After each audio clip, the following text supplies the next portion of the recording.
Hello အားလုံးမင်္ဂလာပါဒီနေ့ကတော့ဘန်ကိန်းဘောမှာရှိတဲ့ဂျင်ကဝက်ကိုတောင်းမှဖြစ်ပါတယ်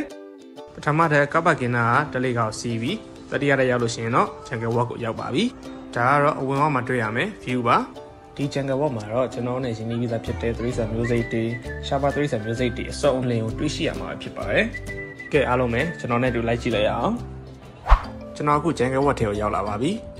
ဘယ်ပချမ်းမှာမြောက်တူတစ်ခုရှိပြီးတော့သူ့ရဲ့ဘေးမှာတော့မြောက်ကလေးတစ်ကောင်တွေ့ရမှာဖြစ်ပါတယ်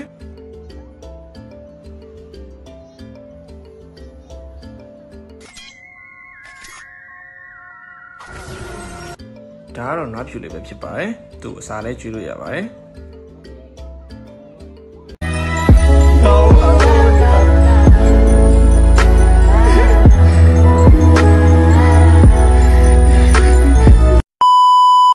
ဒါကတော့တရုတ်တိုင်းကားရဲ့အထာနဲ့မြင်းမဲတစ်ကောင်ဖြစ်ပါတယ်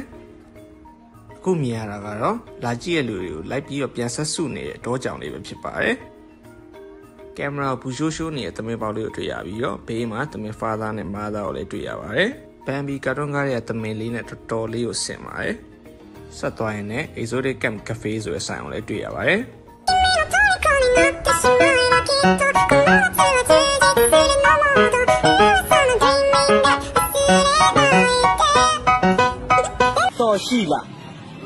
တော်ရှိလားလို့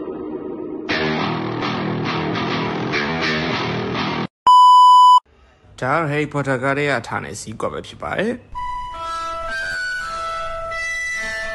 Expecto Patronum စရပါဗျာ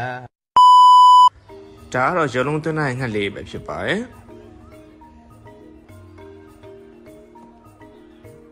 အခုမြင်ရတော့အစိမ်းရောင်ငှက်ကလေးပဲဖြစ်ပါတယ်ဒါကတော့ Blackburn Cockatoo လို့ခေါ်ပါတယ်ချစ်စရာကြက်တူရဲ့အနီရောင်ကောင်းလေးကိုလည်းတွေ့ရမှာပါအဲ့လိုနဲ့ဆက်သွားရင်ဝတ်တက်နဲ့ Kodak လို့ချိန်ထားဆိုင်ပုတ်လေးကိုတွေ့ပါတယ်ဒီမှာတော့ဘဲလေးကောင်မျက်နှာချင်းဆိုင်နေပါတယ်ဒီကောင်လေးကတော့ခေါင်းတော့မဖော်နိုင်ပဲပြောင်းဖို့ရှဲကျိန်နေပါတယ်ဒါကတော့သိုးပေါက်လေးပါသူတို့အစာလည်းကျွေးလို့ရပါတယ်အခုမြင်နေရတာကတော့လာကြည့်နေတဲ့လူတွေကိုကတ်ချွဲနေတဲ့မြင်းဖြူလေးပါဒါကတော့တွေးသမျှလူကိုဖျဲနေတဲ့ကြက်တူကြီးလေးပါအမိုက်မောင်လေးလားမသိအမိုက်မောင်လေးလားမသိဟုတ်စေ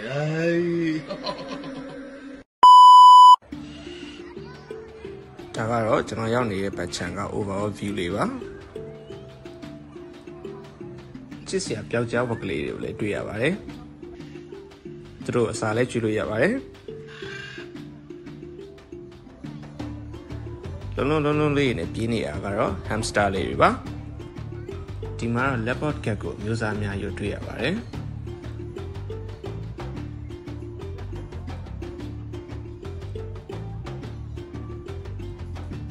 ဒါအဖိုင်သမွေလို့သိရပါတယ်အထဲဝင်ကြည့်ပြီးတော့ကိုင်လို့လည်းရပါတယ်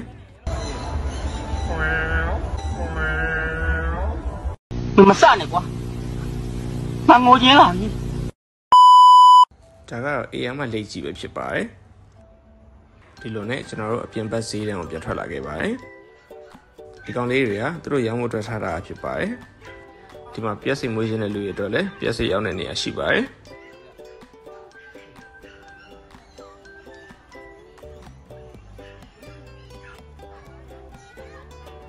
ကဲဒီနေ့ရတော့ပါပဲအဆုံးထိကြည့်ပြီးလူအားလုံးကျေးဇူးတင်ပါတယ် Capcom Crab